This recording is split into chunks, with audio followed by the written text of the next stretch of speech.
This is the legend of Cassius Clay,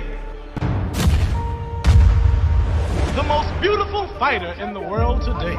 I'm the champion of the world. I've spent way too much of my life preoccupied with Muhammad Ali. You know, thinking about him, talking about him, watching him, listening to him, reading about him. I am the greatest. Ladies and gentlemen, this is Cassius Marcellus Clay. He's young, he's handsome. They know it. He's a poet, a prophet, and many people believe he'll be the next heavyweight champion of the world. Moving in on London. Fuselage of Muhammad Ali. London goes down. The fight is over. He was lean. Just to show you how fast I am, let me show you something. I'm going to show the people out here how fast I am. You see this? Now look, and I'm going to show you something now. Now I'm going to hit you 6 times before you count 2. Okay. Now I want you to count 2. Okay. 1, 2. Faster. Okay. Let me hear you. Ready? Let me hear you. 1, Fast. 2. 1, 2. Fast. Okay. 1, 2. Okay. Now I'm going to hit you 6 times before you count 2. You ready? Ready.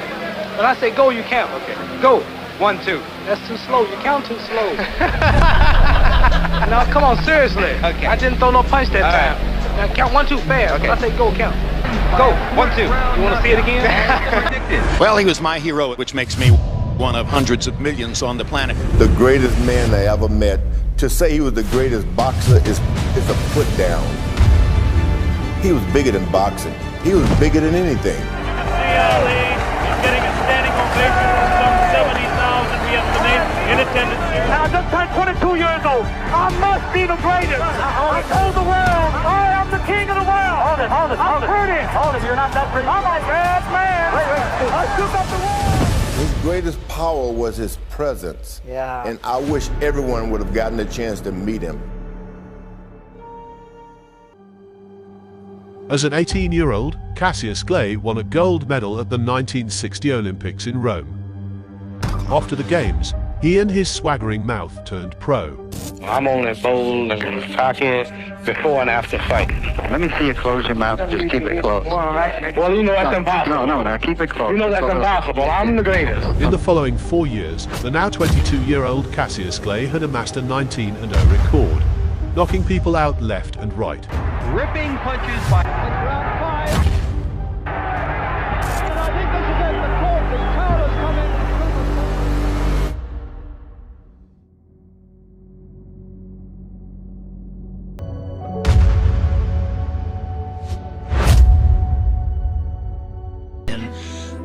Ali went berserk. He was stomping his cane on the ground and wandering around and shouting and screaming. And we all thought it was fear. I predict that tonight somebody will die at ringside from shock. Sonny Liston's eyes widen. Because nobody knows it then, but the only thing Sonny Liston was afraid of was a crazy person. He wanted Sonny Liston to think that he was a crazy person. Flow like a butterfly, sting like a bee.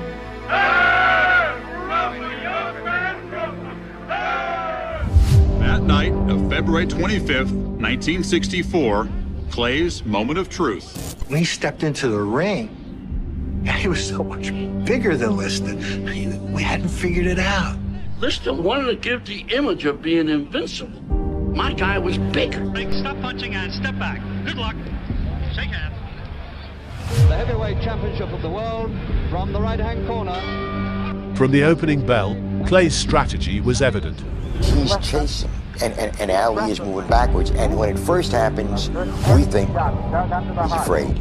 He used his superior speed and footwork to stay away from Liston. Whoever determines the geography is the guy that's going to win the fight.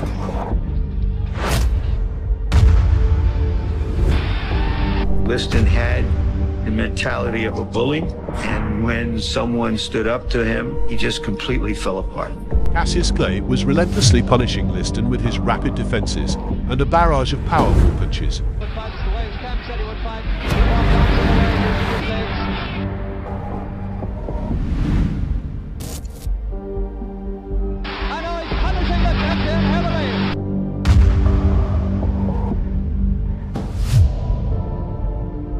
Some magical moment, the eyes of Cassius Clay start burning. That was similar to something that had happened in a couple other Liston fights. pour the water into his eyes, trying to cleanse whatever's there. Before I did that, put my pinky in his eye, and I put it into my eye. It burned like hell. There was something caustic in both eyes. What the heck, let's face it, biggest fight of his life, and he's blind, he can't see. Something on the gloves they're complaining has got into his eyes. Clay isn't putting up much defense because he's saying all the time, I can't see, I can't see. I knew Muhammad had him when the guy couldn't do nothing with him. He's teeing off on him with his best shots. Muhammad Ali's eyes started to clear and began pulling a number on Liston again. Halfway through the round, kid reacts, gone. Liston had no shot. In the 6th round, when Liston went back to his corner, Liston was a beaten man. And what's happened? Clay has won! Clay has won! Clay is the new champion of the world! So great, I don't have a mark on my face, and I upset Sonny Liston, and I just turned 22 years old. I must be the greatest. I shook up the world. I shook up the world. I shook up the world.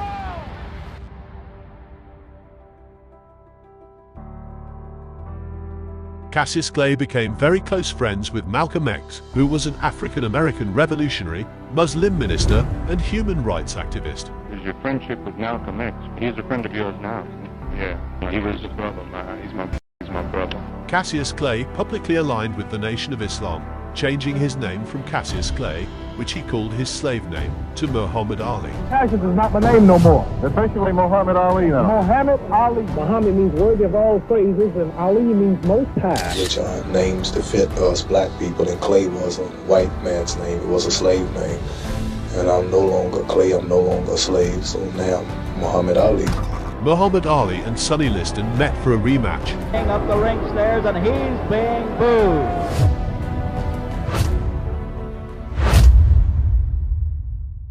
Just have a little dance like we're boxing, and just for 1 second, I have to time it. And for 1 second. Like this. This is our Lee. He became my hero. He's been my hero since I was probably 9 or 10 years old. Sometimes he's showing off. Just an amazing fighter. At the sound of the bell, Pharrell will catch hell. I'm not saying this just to be funny, but I'm fighting Ernie because he needs the money. So when the fight fans come to the fight, be cool, don't run. I guarantee the fight will go over one. Yeah, I'd like to say something right here. You know, Cassius Clay, yes. You want to say Cassius Clay when Howard Cosell and everybody is calling you Muhammad Ali? Then why you got to be the one of all people whose color to keep saying Cassius Clay? Why don't you call me my name, man? Well, what's your name? You told me your name was Cassius Clay a few years ago. I never told you my name was Cassius Clay. My name is Muhammad Ali, and you will announce it right there in the... Muhammad Ali was diagnosed with Parkinson's disease in 1984, 3 years after he retired from boxing. Parkinson's is a progressive neurological disorder that affects movement, and it's believed that Ali's years of repeated head trauma in the ring could have contributed to his condition. Despite his diagnosis, Ali remained active in public life. He devoted himself to charitable work, notably in the fields of Parkinson's research and disability awareness. His participation in the 1996 Atlanta Olympics, where he lit the Olympic cauldron, remains an iconic moment, showcasing his courage and determination in the face of adversity. Ali used his prominence to raise awareness about Parkinson's disease, helping to destigmatize the condition. He became an inspirational figure not just in the world of sports, but also in the broader struggle for health advocacy and disability rights. His journey with Parkinson's was marked by both challenges and resilience, symbolizing his enduring spirit and strength. Ali would sadly pass away in 2016. To the fight if you don't do it now. What's my minute? What's my minute, bro? What's my minute? Once again, it's Muhammad Ali, undisputed world heavyweight champion. A man who ranks with the greatest heavyweight champions of all time.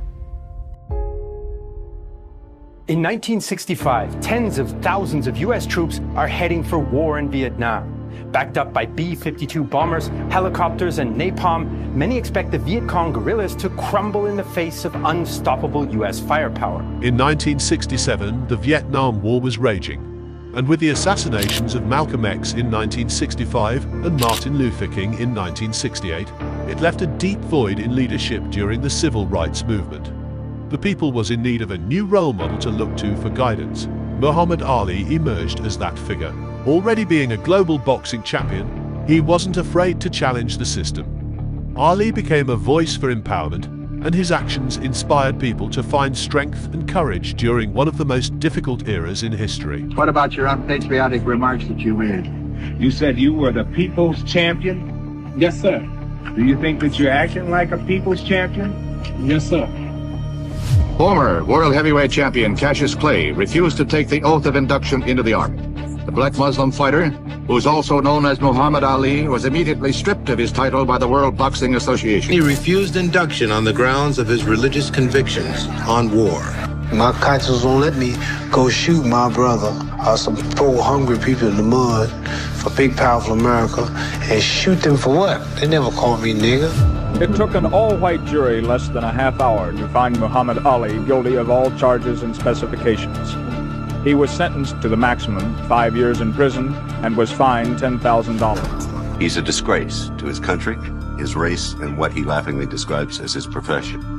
He has been found guilty. He is out on bail. He will inevitably go to prison, as well he should.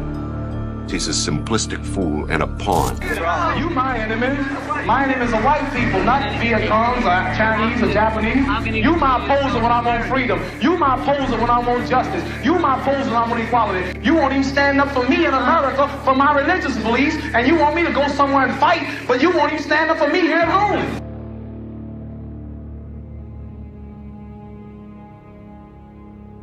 Three years after losing his boxing license, Muhammad Ali was exonerated. Ali here today a victim. The Supreme Court exonerated for refusing military induction. His first fight back was against Jerry Quarry. Well, my feeling is I just have just a short time to get ready.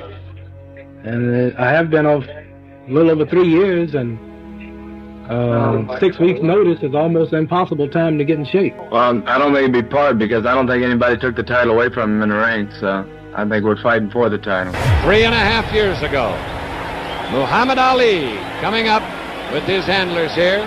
This was Ali's return to the ring after a 3.5-year exile. The time he was out would have been great.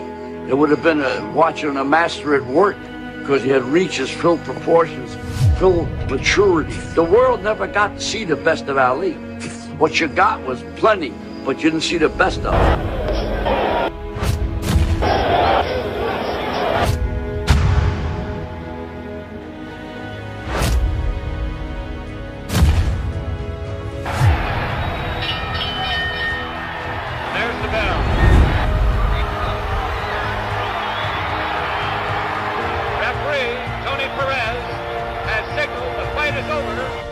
One prediction, I'm not calling around.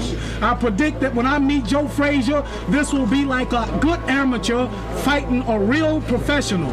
This will be like a kid out of the Olympics meeting the fastest heavyweight champion that ever lived. This man will be completely outboxed. You got time. You got time. This will be no contest. That's all I want to say. All right, what do you say, Joe? What do you say to that? I'd say nothing but a bunch of noise, that's all.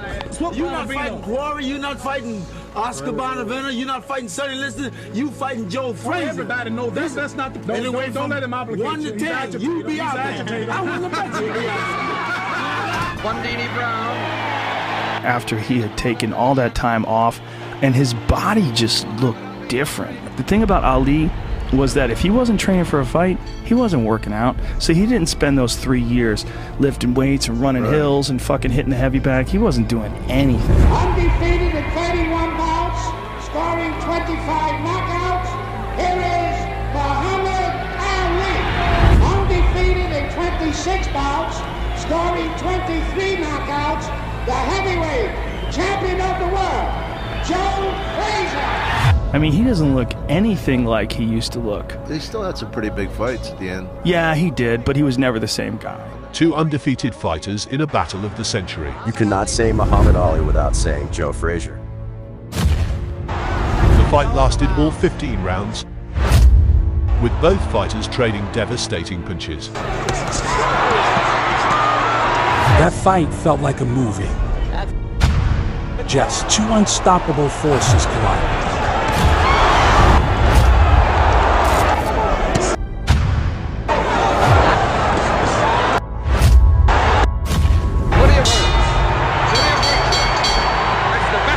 I don't see it going the distance, do you, the way it's going now? Well, I don't know. They've gone through 8 rounds, Bert. In the last 7 rounds, Frazier upped the tempo and landed a devastating blow that almost knocked Ali down.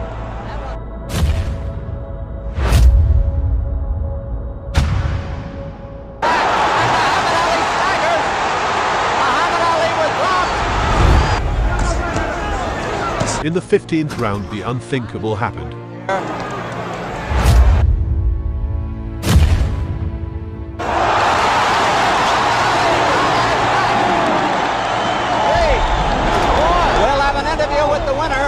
And maybe with the loser. There it is. Round is over. Who retains his heavyweight title.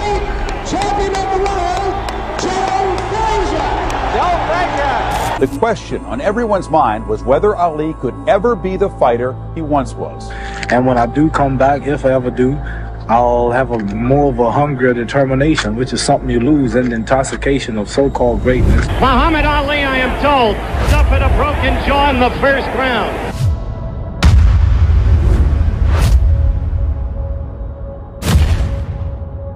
It is a tired Ali and a hurt Ali. 7 points Norton, 5 points Ali. There it is. There it is. One of the greatest upsets again in boxing history. Muhammad Ali, he has a broken jaw. He is a beaten man, and he is a broken fighter. And so all of the millions of dollars that loom before him with a Foreman match or a Frazier rematch are suddenly gone. What was once a very great fighter becomes now part of fistic history in all probability. After suffering the second loss of his career, Muhammad Ali rededicated himself to his training with unmatched intensity. Determined to avenge his defeat, he faced Kenny Norton in a rematch and secured a hard-fought victory by decision. To the winner, split decision.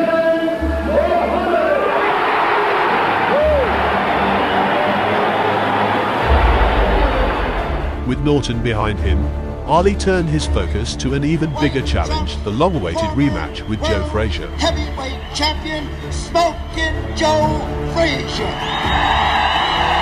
Mr. Muhammad Ali.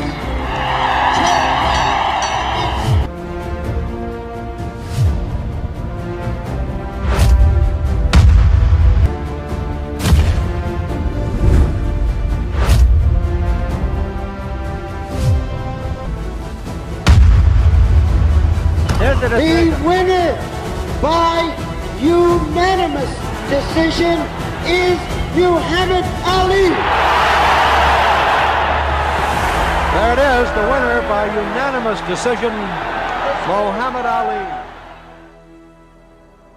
George Foreman had annihilated everyone that stepped in the ring with him. I had beaten everybody that Muhammad Ali had lost. But Frazier again. He has Frazier in the corner. It's Frazier's knees. He is down in City Arena. From George. Another. Frazier is down for the 5th time. You get to be heavyweight champ of the world. I've defeated Joe Frazier, had 1 title defense, and everyone knew that I had beaten the best in Joe Frazier. No doubt about it, I had beaten the best. You wanted to, kill Ken Norton in your fight with him. People had something to say about that. I said, you know what? I'm going to kill one of these fellows, then they'll shut up. Norton goes down again. Hold on. No, he doesn't. He's a rubbery as a left hand goes to the side of his head. And a left jab and a vicious left sends Norton crumbling to the canvas.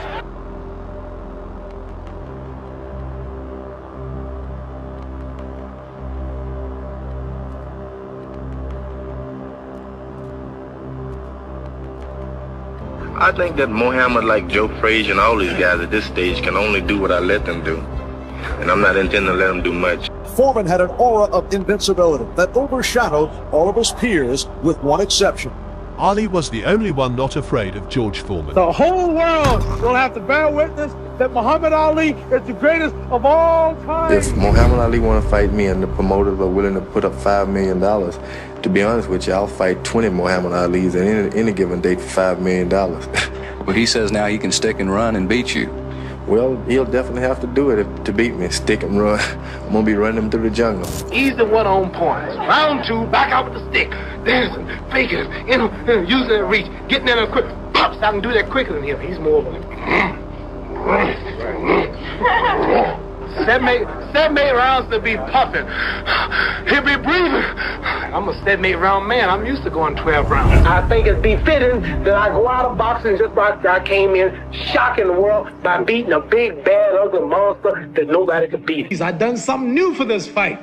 I done wrestled with an alligator. I done tussled with a whale. I done handcuffed lightning, throw thunder in jail. Only last week, I murdered a rock, injured a stone, hospitalized a brick. I'm so mean, I make medicine sick. Fast. Last night, I cut the light off my bedroom, hit the switch, was in the bed before the room was dark. I know you got him picked, but the man's in trouble. I'm gonna show you how great I am.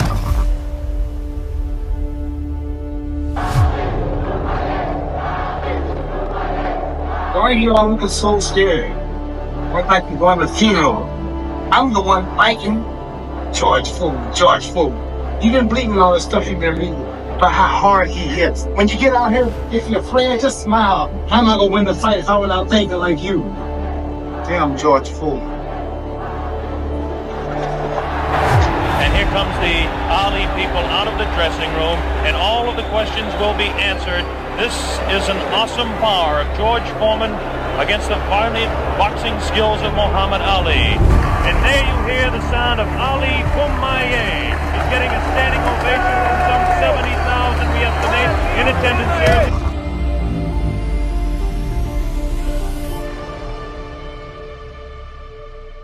Tonight there's a full moon out, and Ali is getting the people to chant Ali Boumaier. That means Ali, kill him. This guy is the closest thing to a human monster I'd ever seen before. He was certainly the scariest boxer.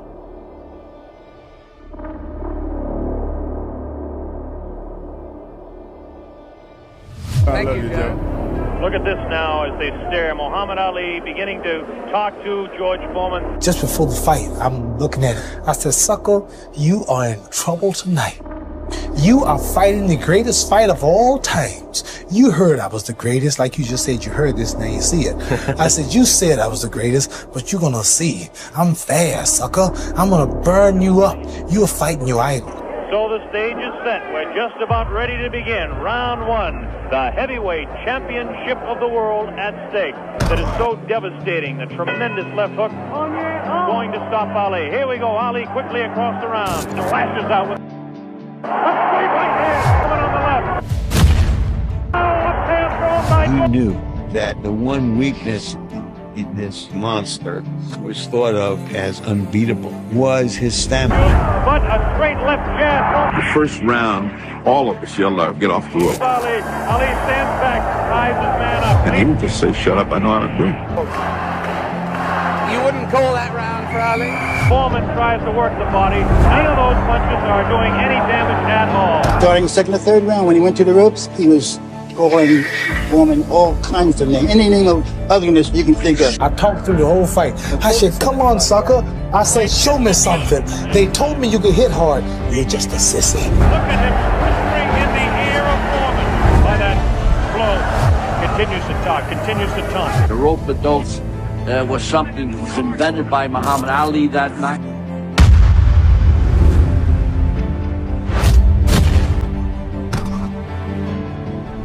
Downstairs, goes downstairs, stairs anyway. Vicious right, throws the body of Ali. Woman with that right.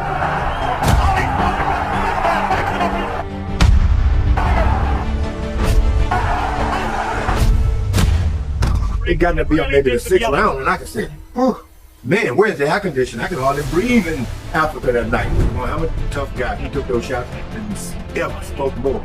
Show me something, George. Oh, I grabbed his head sometimes and I said, look at you. Round 7, and you're tired. You have 8 more rounds to go. George Foreman seems to have nothing left at this time. And now we have reached a point where George Foreman's only had one fight this long since February 1970. I think we're going to take this fight and then try to knock him out. You think Foreman has been that bad a day? He just throwing him. He's breathing. I said, oh, you finished, boy. You are in trouble. I said, you don't have but 2 chances, slim and none. Another sneaky right hand.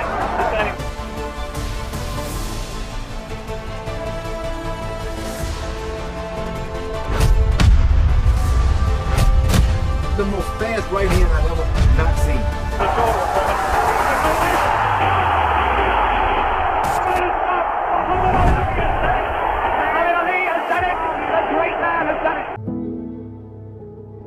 October 1st, 1975, the last historic confrontation between Joe Frazier and Muhammad Ali, the largest closed-circuit TV audience in history, was treated to one of the greatest fights in heavyweight history.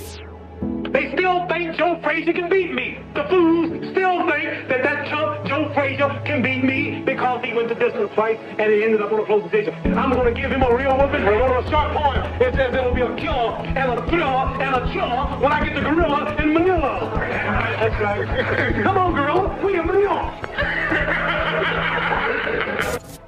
The thriller in Manila was the third and final fight between Muhammad Ali and Joe Frazier.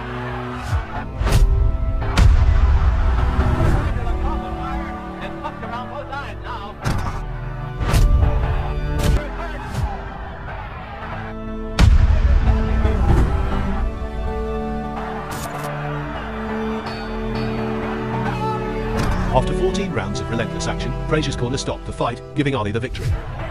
Doctor comes up and looks at Frazier. I think it's going to be over. It's all over. I'm so tired, I don't want to do nothing. My hips are sore, my arms are sore, my sides are sore. There's a great possibility, fellas, this might be my last fight tonight. A great possibility, you probably saw the last of Ali. I want to get out of it. You told me 3.5 weeks ago, one more fight that you had your full of it. One big fight, a lot of money, and that was it. Now there are more fights in the offing. Why? Well, because I've changed my mind. I feel that I can go another few years. The fans want to see it. In Ali's last few fights, he wasn't the same as he once was. There's been a lot of speculation about your condition. There was a suggestion, for instance, that there was brain damage.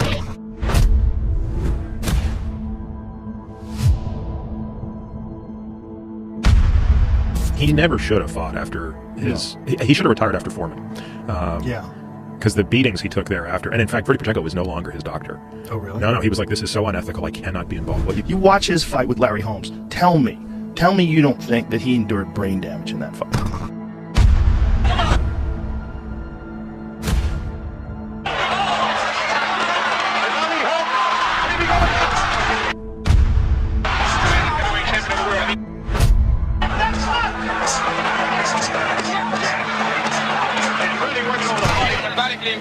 Going about his business, and Ali is not responding in the light that's involved with it. Angelo Dundee wants to stop the fight. That's a technical knockout. Dr. Stanley Fond, a neurologist specializing in Parkinson's, was the first doctor to diagnose his condition. It was 1984. In 1984, 4 years after his fight with Larry Holmes, Ali was diagnosed with Parkinson's syndrome. I have what they call Parkinson's syndrome. It causes a tumor in your hands and it affects the speech. So all that old talk, I'm the greatest, I have to slow down now. Ali used his platform to raise awareness about Parkinson's and became a global ambassador for humanitarian causes, traveling the world to promote peace and philanthropy. Though his health declined over the decades, he continued to inspire through appearances at significant events, including lighting the Olympic flame at the 1996 Atlanta Games, a moment that highlighted his enduring legacy despite his visible struggle with Parkinson's.